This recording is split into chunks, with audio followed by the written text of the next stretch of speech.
BHK flat with 1110 SFT లో ₹1 కోటి మాత్రమే. బాచుపల్లి కెనడి గ్లోబల్ స్కూల్ కి 1 నిమిషం దూరంలో. నమస్తే, నేను జీవి సత్యనారాయణ. ఇప్పుడు ఈ ఎపిసోడ్లో NPS వాత్సల్య అనేది కొత్త స్కీమ్ ఒకటి ఉంది, బడ్జెట్లో అనౌన్స్ చేయడం జరిగింది. దానికి సంబంధించిన ఏవైతే డీటెయిల్స్ ఉన్నాయో ఇప్పుడు మేము ఎక్స్ప్లెయిన్ చేయడం జరుగుతుంది. NPS నేషనల్ పెన్షన్ స్కీమ్ వాత్సల్య అంటే వాత్సల్యం, మనం పుత్ర వాత్సల్యం, పుత్రికా వాత్సల్యం, అంటే వాత్సల్యం అంటే ప్రేమ. ఈ వాత్సల్య పేరుతోటి NPS వాత్సల్య అని కొత్తది చేయడం జరిగింది. దాని యొక్క స్కీమ్ డీటెయిల్స్ ఏంటిదో చూద్దాము. ఏడాదికి 10,000 కనుక మనం పెట్టుబడి పెడుతూ ఉంటే రిటైర్మెంట్ నాటికి అంటే 60 ఏళ్ళు వచ్చే టైంకి 10 కోట్ల రూపాయలు అవుతుంది అనేది అదొక టేబుల్. 10 కోట్లు అయిద్దా, అంతకంటే ఎక్కువ అయిద్దా, కొంచెం అటు ఇటుగా అవుతుందా అనేది ఓకే, అంతే తప్ప 10 కోట్లు అనేది ఉదాహరణకి ఎగ్జాంపుల్ కోసం సుమారుగా అంత అవుతుంది అని మీకు చెప్పడం కోసం అనమాట. అంతే తప్ప 10 కంటే కొంచెం అటు ఇటుగా ఎక్కువ కావచ్చు, తక్కువ కావచ్చు, అంతే కావచ్చు. అయితే ఈ ఏదైతే NPS వాత్సల్య ఎట్లా ఓపెన్ చేయాలి, మన బడ్జెట్లో నిర్మలా సీతారామన్ గారు అనౌన్స్ చేయడం జరిగింది ఈ పథకాన్ని. ఇందులో మనం ఎంత చేయాలి, ఈ ఎంత కార్పస్ అంటే ఎంత జమ చేస్తే ఎంత అవుతుంది అనే వివరాలు ఇప్పుడు మనం చూద్దాము. ఈ NPS నేషనల్ పెన్షన్ స్కీమ్ ఏదైతే ఉందో మన నిర్మలా సీతారామన్ గారు బడ్జెట్లో ప్రవేశపెట్టిన తర్వాత ఇది ఎవరి కోసం అంటే పిల్లల భవిష్యత్తు కోసం, దీర్ఘకాల పెట్టుబడి కోసం, ఎవరైతే అనుకున్నారో వాళ్ళ కోసం అన్నమాట ఇది. అయితే దీనివల్ల ఏం జరుగుతుంది అంటే పొదుపు అలవాట్లు అవుతుంది, పొదుపు అలవాట్లు పెంచడం అవుతుంది. ఇది ఎవరికి ఇస్తారు అంటే మనం ఇప్పుడు పిల్లల పేరు మీద కానీ, ఇప్పుడు ఉదాహరణకి మనవాళ్ళు అంటే అమ్మమ్మ, నాయనమ్మ, తాతయ్యలు వాళ్ళు పుట్టినరోజులని, లేకపోతే ఏదన్నా ఈవెంట్స్ ఉన్నప్పుడు, పండగలప్పుడు కానీ, లేకపోతే తల్లిదండ్రుల మ్యారేజ్ డేట్లు, తల్లిదండ్రుల బర్త్డే డేట్లు వచ్చినప్పుడు, పిల్లల బర్త్డే డేట్లు వచ్చినప్పుడు పిల్లలకి, మనవరాళ్ళకి జనరల్గా బంగారం లాంటిది ఇస్తూ ఉంటారు జనరల్గా. లేదు కొన్ని బ్యాంకులలో, పోస్ట్ ఆఫీసులలో ఫిక్స్డ్ డిపాజిట్ చేసి లంసమ్ అమౌంట్లు చేస్తూ ఉంటారు. మనమేం చేయాలి, ఇవన్నీ బదులు ఇప్పుడు ఈ NPS వాత్సల్యాలో ఆ పిల్లల పేరు మీద మనము సంవత్సరానికి కనుక ఒక 10,000 రూపాయలు కనుక కంటిన్యూగా కనుక చేస్తే అది గార్డెన్ పేరు మీదే ఉంటుంది. మైనర్ పేరు మీద అకౌంట్ ఓపెన్ ఉన్నా గార్డెన్కే అవి అన్నీ అనమాట. అంటే ఈ తల్లిదండ్రులు ఎవరైతే అంటే మైనర్ పేరుతో చేసినాక తల్లిదండ్రుల పేరుతోటి ఖాతాకి ఉంటుంది.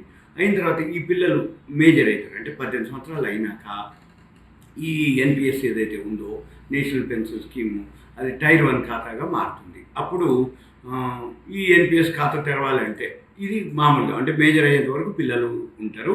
తర్వాత ఈ పిల్లలు మేజర్ అయినాక వాళ్ళకి అది టైర్ 1గా వాళ్ళకి ఎలిజిబిలిటీ వస్తుందన్నమాట. అయితే ఈ ఖాతా తెరవాలంటే మినిమం 1,000 రూపాయలతోటి మనం స్టార్ట్ చేయొచ్చు.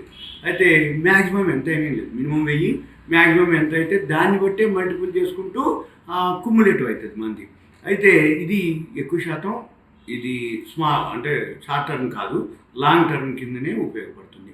దేశ పౌరుల యొక్క దీర్ఘకాలిక ఏదైతే ఫైనాన్షియల్గా అనుకోండి, దీర్ఘకాలిక ఆర్థిక ప్రణాళిక భద్రతని ప్రోత్సహించడం కోసం మన కేంద్ర ప్రభుత్వం ఈ స్కీమ్ని తీసుకురావడం జరిగింది.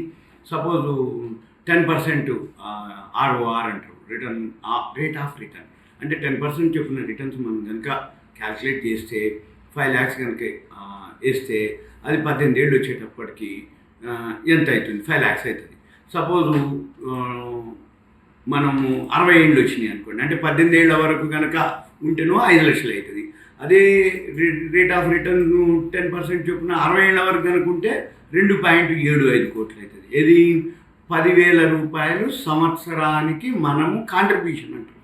కాంట్రిబ్యూషన్ అంటే మన వాటా, మనం పెట్టుబడి, మనం ఏదైతే పొదుపు చేస్తామో ఆ అమౌంట్ 10,000 రూపాయలు సంవత్సరానికి కనుక మనం చేసినట్లయితే 18 ఏళ్ళు వచ్చినప్పుడు 5 లక్షలు అవుతుంది.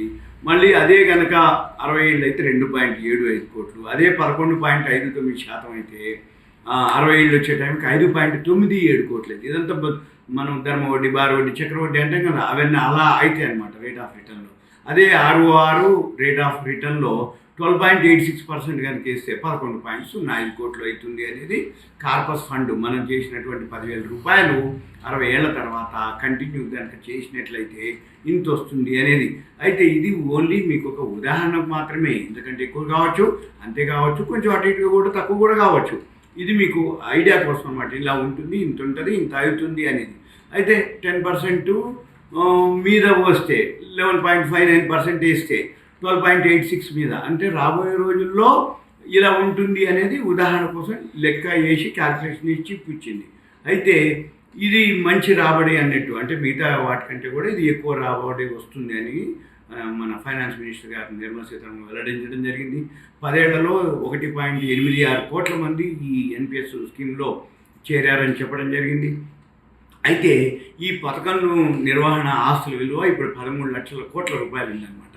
ఈ ఎన్పిఎస్లో భాగం ఏదైతే ఉందో వీళ్ళు ఈక్విటీలో మదుపు చేసినట్లయితే వాళ్ళకి, అంటే ఈక్విటీలో మదుపు చేసిన వాళ్ళకి 14% రిటర్న్స్ వచ్చింది. కార్పొరేట్ డెట్, అంటే గవర్నమెంట్ స్కీమ్స్లో ఇన్వెస్ట్ చేసిన వాళ్ళకి, ఇన్వెస్ట్ చేసిన ఈ ఎన్పిఎస్లో అంటే ఈ పైసల్ని అందులో ఇన్వెస్ట్ చేస్తారనమాట. అంటే అప్పుడేమవుతుంది, 9.1% రావడం. ప్రభుత్వ సెక్యూరిటీలు, గవర్నమెంట్ సెక్యూరిటీస్లో అయితే 8.8% వచ్చిందని చెప్పేసి అనౌన్స్ చేయడం జరిగింది. అయితే ఇక్కడ అంటే మొన్న చండీగఢ్ దాని ఎక్స్లో అనమాట, పిఐబి చండీగఢ్ ఎక్స్లో వాళ్ళు వెల్లడించిన డేటా ప్రకారం ఏడాదికి 10,000 చొప్పున 18 ఏళ్ల పాటు మనం కనుక సేవింగ్స్ మదుపు చేస్తే 18వ ఏడాదికి 10% రాబడితో పోలిస్తే 5 లక్షలు జమ జరుగుతుంది. ఇంతకుముందు నేను మీకు టేబుల్ చెప్పినట్లు అనమాట. 18 ఏళ్ళకి ఎంత, 60 ఏళ్ళకి ఎంత, 10% ఎంత. అయితే మనం ఖాతా తెరవాలి అంటే ముందు పోస్ట్ ఆఫీస్లో కానీ బ్యాంక్ కానీ వెళ్ళాలి. బ్యాంక్ వెళ్ళి ఇట్లా ఎన్పిఎస్ వాత్సల్య ఖాతా అని ఒకటి చేస్తే అట్లా చేయొచ్చు, బ్యాంక్ కానీ పోస్ట్ ఆఫీస్. లేదు, ఈఎన్పిఎస్ అని వెబ్సైట్ ఒకటి ఉంటుంది. ఈఎన్పిఎస్ నేషనల్ పెన్షన్ స్కీమ్ ఈ పోర్టల్.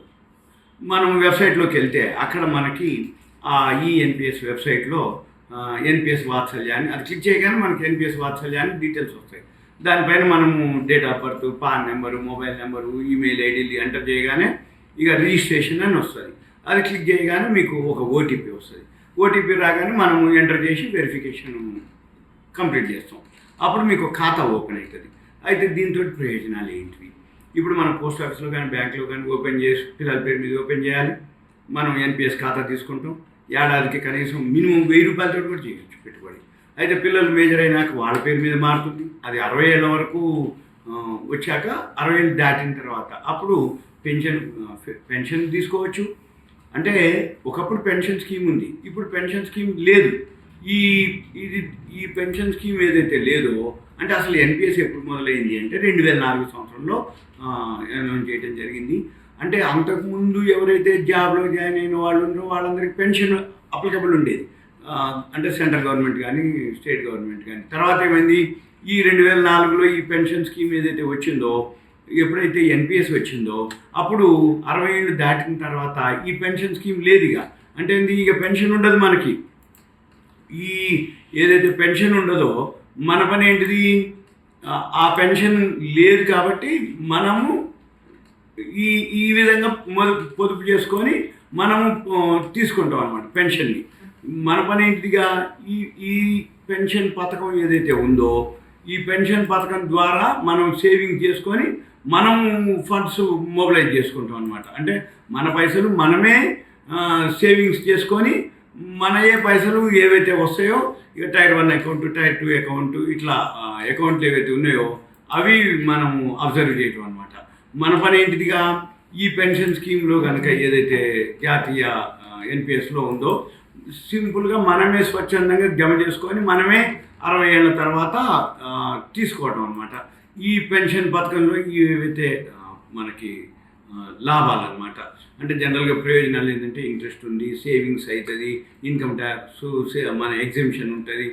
మళ్ళీ కాకపోతే ప్రీమెచ్యూర్ కావాలనుకుంటే మధ్యలో కూడా 2.5 years మినిమం లాకింగ్ పీరియడ్ ఉంటుంది. తర్వాత మనం తీసుకోవచ్చు. లేదు 60 సంవత్సరాల తర్వాత మొత్తం అమౌంట్ పెన్షన్ రూపంలో డ్రా చేసుకోవచ్చు. ఇవన్నీ కూడా ఏదైతే పిఎఫ్ఆర్డిఏ అంటారు. ఈ పిఎఫ్ఆర్డిఏ ఏంటిది అంటే pension fund regulatory and development authority of India అనమాట.